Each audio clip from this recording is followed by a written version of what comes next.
Hi, I'm David, and welcome back to COC. Today we're going to talk about relics every Christian should know. There are many instances in the Bible where relics played an important role, including when a woman was miraculously healed after she touched the hem of Jesus' garment, when the bones of the prophet Elisha were used to raise a man from the dead, and when people who touched handkerchiefs that had belonged to the Apostle Paul were suddenly made whole. Christians have long venerated relics to help serve as a way to link the physical and the spiritual, the natural and the supernatural. Now the key word here is venerate relics, not worship them. Monumentally important distinction here. Veneration, not worship. As I always like to do when it's necessary, let's start by defining our terms. What are relics? Well, simply put, relics are the physical remains of the personal belongings of the most important people in our faith. Many relics currently reside in the Middle East, but a lot of them are also in churches in Europe and other parts of the world, having been translated or moved there during the Crusades and at other times. Many churches put them in altars or made beautiful reliquaries to house them. Some relics had miracles attributed to them, so some of them were carried into battle for protection or used for help during times of plague, among other things. Because of this, largely during the Middle Ages, the demand for relics started to outstrip the supply, which created a type of black market for relics. In some cases, some churches even started to compete with other churches for the best relics. Forgeries became a serious problem, as merchants saw a way to make a profit and take advantage of poor, sick, superstitious, and/or uneducated believers. Legends began to spring up regarding certain relics that have never even been definitively found, things like the Ark of the Covenant and the Holy Preface. All of these things made it extremely difficult to verify the authenticity of relics. Some were genuine, but some weren't, and it became almost impossible to tell the difference. In fact, forgeries became such a major problem that during the Protestant Reformation, many Protestants began to criticize the veneration of relics and started to downplay or even reject them entirely. But be that as it may, many Christians still venerate relics today, and relics are usually divided into three major categories. Number one are first-class relics. These are relics that are the physical remains of someone, including things like blood, body parts, and hair. Number two are second-class relics. These are relics that are the personal belongings of someone, including things like clothing and jewelry. And number three are third-class relics. These are relics that have touched first-class or second-class relics. So what are they? What are relics every Christian should know? Well, this is by no means an exhaustive list, but here are some of the most important ones, and I'm going to divide them into two categories. Relics associated with Jesus, and relics associated with the Virgin Mary and the saints. Let's look at them both individually. First, the relics associated with Jesus. And number one is the true cross.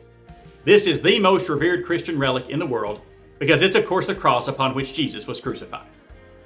According to legend, it was discovered by St. Helena, the mother of the Roman Emperor Constantine in the 4th century, during a visit she made to the Holy Land.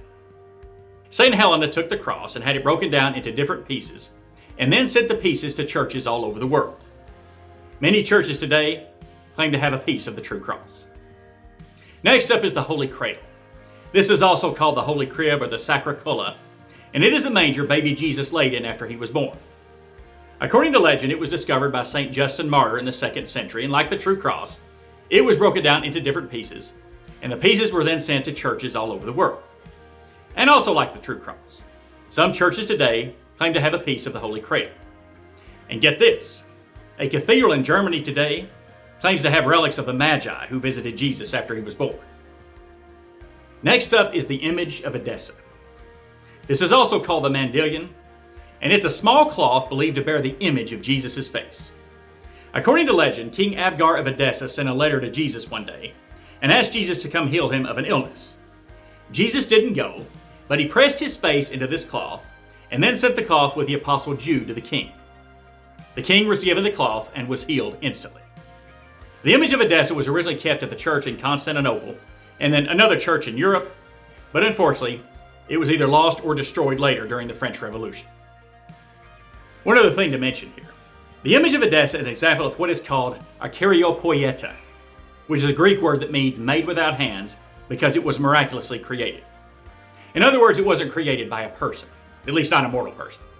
In fact, it even created another relic.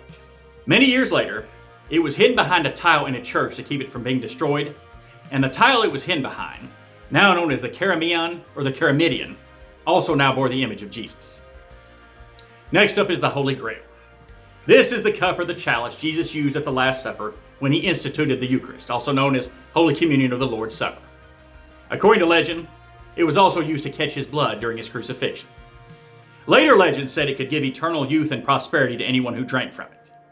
Throughout history, it has been the focus of countless myths, quests, and stories, and today, over 200 churches or locations claim to have it. Next up is the Holy Tunic. This is also called the Holy Coat or the Seamless Robe of Jesus. And this is the garment believed to have been worn by Jesus during his crucifixion, and the one the Roman soldiers cast lots for as he was being crucified. According to legend, this was another relic discovered by St. Helena when she visited the Holy Land.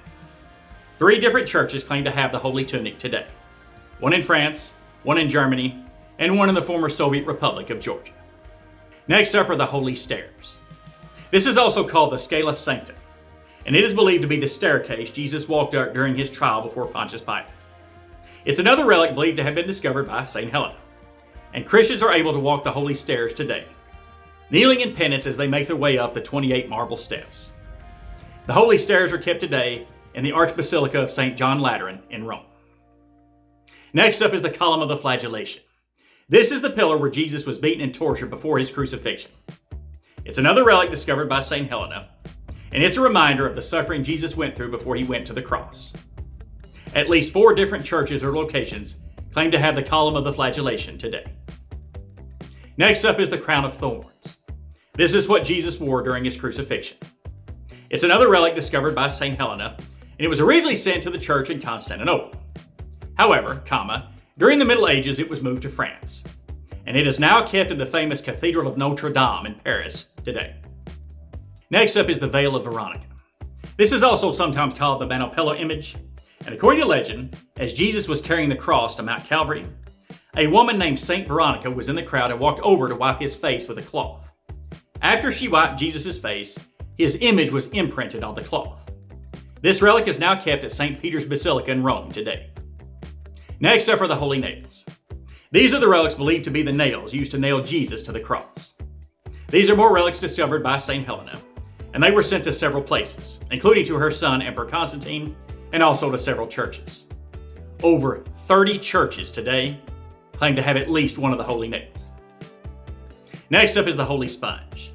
This is a relic believed to be the sponge soaked in vinegar that was offered to Jesus as he was dying on the cross. It's another relic discovered by St. Helena. It was originally sent to the church in Constantinople, but several churches today claim to have it or at least a piece of it. Next up is the Holy Lance. This is also called the Spear of Destiny, and it is believed to be the lance or the spear that pierced Jesus' side after he died on the cross.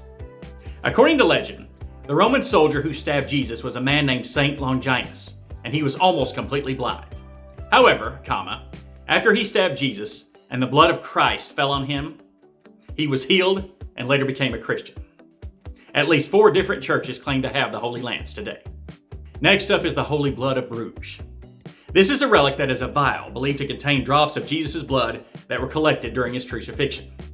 It first emerged during the Middle Ages and was brought back to Europe during the Second Crusade. It is kept in the Basilica of the Holy Blood in Belgium today. Next up is the Titulus Crucis. The Titulus Crucis means title of the cross in Latin, and this is the relic that was the sign hung above Jesus' head as he was dying on the cross. It reads, Jesus the Nazarene, King of the Jews. It's another relic discovered by St. Helena during her trip to the Holy Land, and even though recent radiocarbon dating shows that it's not old enough to be the sign that hung on the cross, it is kept in a church in Rome today and is still venerated by some Christians as well. Next up is the Shroud of Turin. This is probably the most studied Christian relic in history. This is believed to be the shroud used to cover the body of Jesus after he was crucified and buried in his tomb. The shroud bears the faint image of a crucified man, and numerous scientific tests over the years have proven to be inconclusive. It remains a mystery for believers and unbelievers, and is kept in a church in Italy today. Next up is the Sundarium of Oviedo. This is a relic that is believed to be the cloth that covered Jesus' face after he was buried. Unlike the Shroud of Turin, which covered his whole body, this only covered his face, and it has no image on it, but it has blood and other bodily fluids that were consistent with someone who had been crucified. Scientific studies have shown that the blood type is the same blood type on the Shroud of Turin. It is kept in a church in Spain today. So those are some of the relics associated with Jesus. Now let's take a look at some of the relics associated with the Virgin Mary and the saints. There are actually a lot of these I could mention, including relics associated with St. John the Baptist, St. James, St. Thomas, St. Mary Magdalene, St. Anthony of Padua, St. Catherine of Siena, St. Francis Xavier, St. George, St. John Chrysostom, St. Nicholas, St. Seraphim of Sarov, and St. Vincent de Paul, among others. But since I don't have the bandwidth or the time to mention all of them, I'm only going to showcase a few of them here. Number one is the Virgin Mary. There are several relics associated with the Virgin Mary, but I'm only going to mention a couple of them here. And the first one is the Holy Girdle. This is also called the cincture of the Theotokos, or the Sacra Centola. And according to legend, this is the girdle, or the belt, that was worn by the Virgin Mary. After Mary died and was buried, the apostles opened her tomb 3 days later, and her body was gone. She then later appeared to the apostles and gave her girdle to the apostle Thomas before she ascended into heaven. Several churches and monasteries claim to have this relic today. Next up is the veil of Mary, or the veil of the Theotokos. This is also called the Sancta Camisa, and it is the veil believed to have been worn by the Virgin Mary. The veil was discovered at some point and was originally sent to the church in Constantinople. It was later sent to Europe and is now kept in the Chartres Cathedral in France today. So there's two relics associated with the Virgin Mary, but like I said, there are other relics believed to be associated with her too, including several churches that claim to have strands of her hair or drops of her breast milk. Next up is St. Joseph. Very few relics exist for St. Joseph, Mary's husband, but one that is believed to belong to him is his holy cloak. According to legend, it was discovered by St. Jerome in the 4th century, and it is now kept in a church in Rome today. Next up is St. Paul. There is a whole church dedicated to the Apostle Paul called the Basilica of St. Paul outside the walls in Rome. It is built over the exact spot where his tomb is located, so the very tomb that houses his body is there. Also there are the chains that were used to bind him that are kept in a reliquary under the main altar. Next up is St. Peter. Like Paul, there is a whole church dedicated to the Apostle Peter called St. Peter's Basilica in Rome. And again, like Paul, it is built over the exact spot where the tomb is located, so the very tomb that houses his body is there. Also like Paul, another thing there are the chains that were used to bind him. There are actually two sets of chains for Peter. One from when Peter was imprisoned in Jerusalem, and another one from when he was later imprisoned in Rome. According to legend, when both sets of chains were brought together, they miraculously fused together. Next up is St. Januarius. A lot of stories associated with St. Januarius are based on legend, but what is widely believed about him is that he lived in the 4th century and was a bishop who was arrested and martyred for the faith by the Roman Emperor Diocletian. The relic associated with him is that a vial of his dried blood is currently kept in a church in Italy. What's significant about this is that 3 times a year, on or about the same time every year, his dried blood turns into liquid, and nobody knows why. Next up is St. John Vianney. St. John Vianney was a Catholic priest who lived in France, and after he died in 1859, his body was later exhumed and a couple of interesting things were discovered. His heart was found to be incorrupt, no decomposition whatsoever, and his body exhibited a sweet heavenly fragrance called the odor of sanctity. The odor of sanctity is believed to be a sign of divine grace and purity. St. John's heart is kept at a church in France today. Next up is St. Pio of Pietrelcina, more commonly known as Padre Pio. He was a Catholic friar who spent much of his life in confession, prayer, and pastoral care.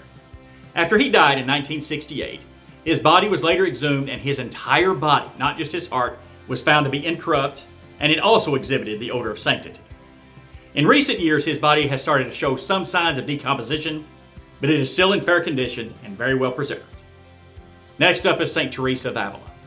St. Teresa was a Catholic nun who spearheaded reform within her religious order, the Carmelites, calling her fellow nuns to come back to a life of poverty and prayer.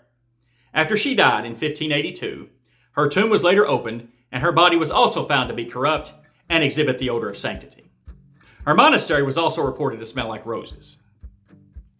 Next up is St. Therese of Lisieux. Nicknamed the Little Flower, St. Therese became a Catholic nun at the age of 15. And after she died in 1897, Her body was later exhumed and was also found to exhibit the odor of sanctity. What's interesting is that when she was alive, St. Therese promised to send down a shower of roses from heaven after her death. So there's a list of 25 relics every Christian should know. And I know that these are only very brief descriptions which don't do them justice, but hopefully it whets your appetite to look into them more. When we look at these relics, from pieces of the true cross to the veil of Mary to the incorrupt bodies of saints, we are not simply looking at artifacts of history. We are encountering the living memory of the Christian faith.